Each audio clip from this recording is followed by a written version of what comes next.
مجھے رابعہ سے شرمندگی بھی محسوس ہو رہی تھی کیونکہ میں اس کے لیے ڈاکٹر لینے گیا تھا مگر واپسی پہ خالی ہاتھ آیا تھا۔ میں نے دیکھا اس کے کمرے کے باہر کافی ساری عورتیں تھیں۔ آج تو ان عورتوں کا حلیہ دیکھ کے میں حیران ہی رہ گیا۔ رابعہ کے کمرے کے باہر جو عورتیں کھڑی تھیں ان کے سروں پہ دوپٹے تھے، حالانکہ اس سے پہلے جب بھی یہاں آیا وہ بے باک نیم برہنہ کپڑوں میں ہوتی۔ انہیں اس بات کی شرم نہیں ہوتی تھی کہ کوئی انہیں کس نظر سے دیکھ رہا ہے۔ ان کا کام بھی اپنا جسم ہی بیچنا ہوتا تھا، لیکن آج تو ان سب کے حلیے مختلف تھے۔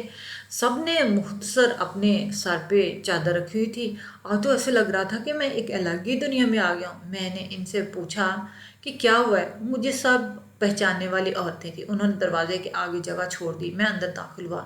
رابعہ آگے بیٹھی ہوئی تھی اور اس کے پہلو میں ایک خوبصورت سا بچہ تھا۔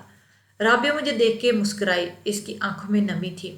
اس نے بھی سر پہ چادر اوڑھ رکھی تھی۔ اس سے پہلے کہ میں رابعہ سے کچھ کہتا اس نے اپنا بچہ اٹھایا، بولی یہ لو، اس کے کان میں اذان دے دو۔ میں چاہتی ہوں میرے بچے کے کان میں پہلی آواز اذان کی جائے۔ رابعہ مسکراتے ہوئے بچہ مجھے پکڑا لیا، پر میں تو ابھی تک تجسس میں تھا کہ آخر ایسا کیا معجزہ ہوا ہے اس وقت۔ میں رابعہ سے پوچھ نہیں سکتا تھا۔ مجھے ڈاکٹر نہ لانے کا احساس جرم الگ ستا رہا تھا۔ میں نے اس بنا پر کوئی سوال کیے بغیر بچے کے کان میں اذان دے دی۔ رابعہ کی آنکھوں میں آنسو تھے، وہ اللہ کا بار بار شکر ادا کر رہی تھی۔ جیسے ہی میں نے اذان دی تو باہر کھڑی عورتیں بھی سبحان اللہ سبحان اللہ اللہ اکبر کا ورد کرنے لگی۔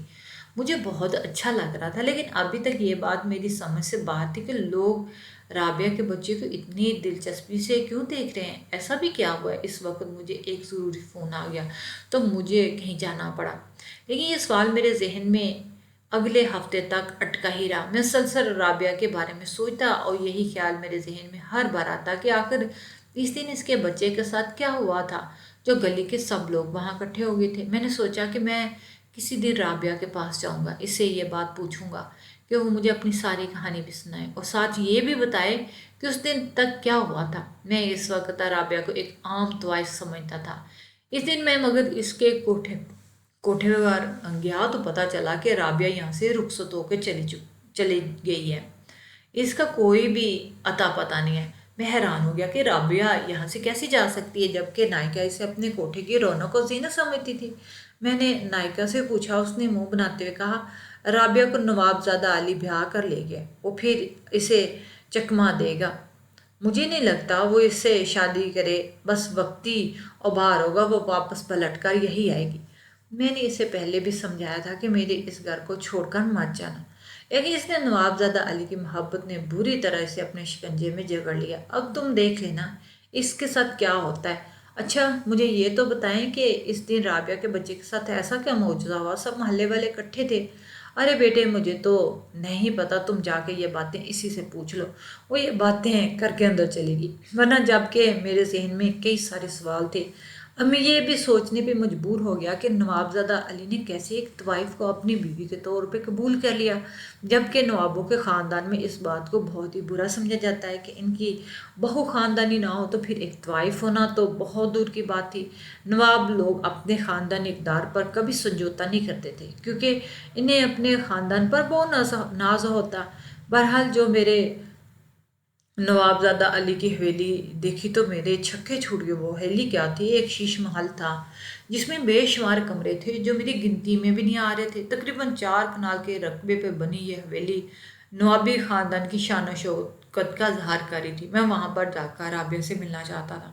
میں نے وہاں کے چوکیدار سے دوستی کر لی۔ چوکیدار نیا آیا تھا، ورنہ نوابوں کی حویلیوں کے پرانے ملازم بہت وفادار ہوتے ہیں۔ میں نے اسے اپنے بارے میں سب کچھ بتا دیا۔ اس نے کہا کہ رابعہ میڈم کچھ ہی دیر میں اپنے چیک اپ کے لیے گاڑی میں نکلی ہیں، اب اگر ہاسپٹل میں ان سے مل سکتے ہیں تو مل لیجیے، کیونکہ اب ان کا نکاح ہو چکا ہے تو وہ کسی سے ملتی جلتی نہیں ہے، لیکن جیسا آپ بتا رہے ہیں آپ کا ان کے ساتھ کوئی اس طرح کا تعلق نہیں ہے تو پھر وہ مل لیں گے آپ کے ساتھ، کیونکہ آپ سے بات کرنے کو وہ گناہ نہیں سمجھے گی۔ میرے دل کو حوصلہ ہوا، میں رابعہ کے ہاسپٹل پہنچ گیا۔ میں نے کافی دیر پیچھا کیا، پھر جب میں ہاسپٹل پہنچا تو اسے دیکھ کر حیران رہ گیا۔ اس نے اپنی گود میں ننھا سا فرشتہ اٹھا رکھا تھا۔ وہ سفید رنگ کے کپڑوں میں ملبوس تھی جو کہ پاکیزگی کی علامت سمجھا جاتا تھا۔ رابعہ، میں اسے آواز دے کے پکارا تو مجھے حیرت بھری آنکھوں سے دیکھنے لگی۔ اصل آپ یہاں کیسے آ گئے؟ آپ کو پتہ ہے میرا نکاح ہو گیا ہے؟ اس نے مجھے خوشی سے بتایا، جی ہاں مجھے پتہ ہے، لیکن میں اصل میں آپ کے بچے کے بارے میں جاننا چاہتا ہوں۔ ایسا معجزہ کون سا ہوا تھا جس نے لوگوں کو حیران اور پریشان کر دیا؟ اچھا، تو آپ ایک ادیب کی حیثیت سے مجھ سے ملنے آئے ہیں، جاننا چاہتے ہیں کہ میرے بچے کے ساتھ کیا ہوا تھا؟ تو میں آپ کو لازمی بتا دیتی ہوں۔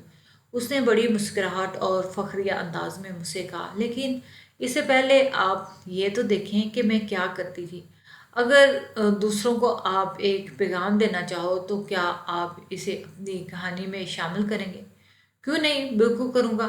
میں اپنا کاغذ پینسل نکالتے ہوئے اسے کہا، حضرت میاں میری کہانی بہت پرانی ہے، میں شروع سے بالکل نہیں سناؤں گی کہ میں نوابزادہ صاحب سے کب کیسے ملی اور میں کیسے پہنچی۔ یہ سب فضول باتیں ہیں جن کا ذکر کرنا دکھ کے سوا مجھے کچھ نہیں دیتا۔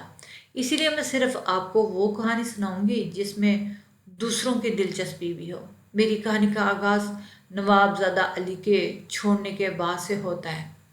اس نے مجھے اپنے جال میں پھنسایا تھا اور میں بھی پھنس گئی تھی۔ میرے لیے اب اس کی محبت سے نکلنا بہت مشکل ہو چکا تھا۔ مجھے ایسا لگ رہا تھا کہ میں کبھی بھی زندگی کی طرف لوٹ نہیں پاؤں گی۔ مایوسی نے مجھے چاروں طرف سے گھیر لیا تھا، مگر پھر ایک دن مجھے احساس ہوا کہ میری زندگی بدلنے والی ہے۔ اب مجھے صرف اپنا ہی نہیں، اپنے بچے کا بھی خیال رکھنا ہوگا۔ بس اسی دن سے میرے اندر ایک عجیب سی روح بیدار ہو گئی تھی۔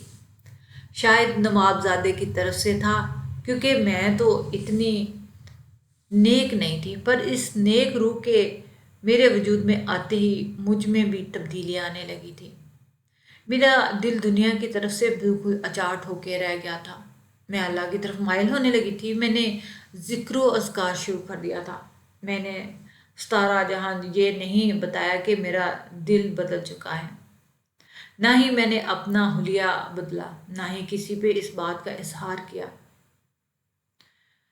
میں بس دن رات اللہ کا ذکر کرنے لگی۔ میری زبان سے ایسا ذکر جاری ہوا جو تقریباً 8 گھنٹے ایسے ہی رہتا۔ میں ذکر کرتی رہتی اور اذان کا جواب مکمل توجہ سے دیا کرتی تھی۔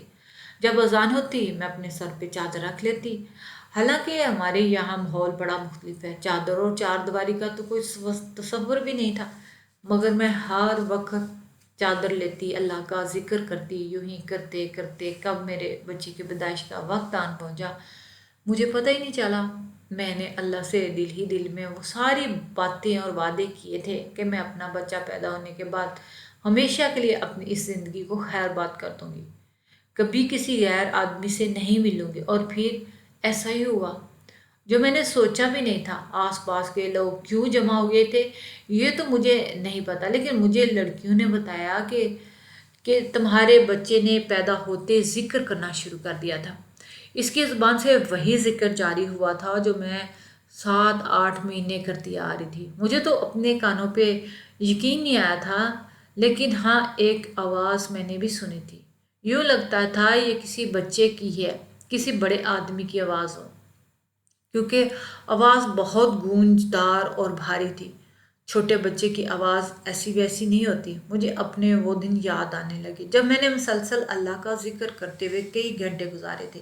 مجھے کھانے پینے کا بھی ہوش نہیں رہتا تھا۔ میں مایوس ہو چکی تھی کہ میرا طرز زندگی مجھے اس سب کی اجازت نہیں دیتا۔ کم از کم لوگ مجھ پر یقین نہیں کریں گے، لیکن اللہ نے اپنے ذکر کا ایسا معجزہ لوگوں کو دکھایا کہ سب کو میری پاک دامنی اور میری زندگی کے بدل جانے، میرے دل کے بدل جانے پر یقین آ گیا۔ اڑتے اڑتے جب یہ بات نوابزادہ علی تک پہنچی، اسے بھی حیرت کا ایک جھٹکا لگا، کیونکہ اس نے بھی نہیں ایسا سوچا تھا کہ میں اس کی محبت میں اس قدر آگے تک چلی گئی ہوں۔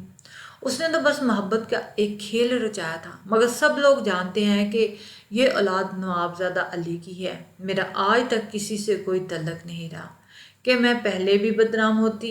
ہاں، ناچنے گانے کی وجہ سے مشہور ضرور تھی، لوگ میرا رقص دیکھنے آتے، لیکن نوابزادہ علی کو جب اس بات کی خبر ملی کہ اس کا بیٹا پیدا ہوا ہے، اس کا سخت احساس جرم ہوا۔ پہلے تو اس نے مجھے دمکانے کی کوشش کی کہ جب میں نے اسے بچہ دینے سے صاف انکار کر دیا تو اس نے مجھے اپنانے کی حامی بھر لی۔ اس کے والد صاحب اسے بہت ناراض ہوئے، مگر دور دور تک محلے میں پھیلی بچے والی خبر کی وجہ سے ان لوگوں نے چپ سان لی تھی، کیونکہ میری پاک دامنی پہ یقین تو ان کو بھی آ چکا تھا۔ کبھی کبھی یقین نہیں آتا کہ میں کوٹھے سے اٹھ کر حویلی میں آ گئی ہوں۔ میں نے اپنے اللہ سے یہ دعا بھی نہیں مانگی تھی، اس نے بس اپنے ذکر سے یہ فضل مجھ پر کیا۔ میں اس شکر کا جتنا ادا میں اس کا جتنا شکر ادا کروں کم ہے، یہ کہہ کے رابعہ رونے لگی۔ اگر انسان کا دل مخلص ہو جائے دعائیں بن مانگے بھی قبول ہو جاتی ہیں، لیکن اگر دل میں میل ہو تو سجدے میں سر ٹکرانے سے بھی کچھ نہیں ہوتا۔ دل کا مخلص ہونا بہت ضروری ہے۔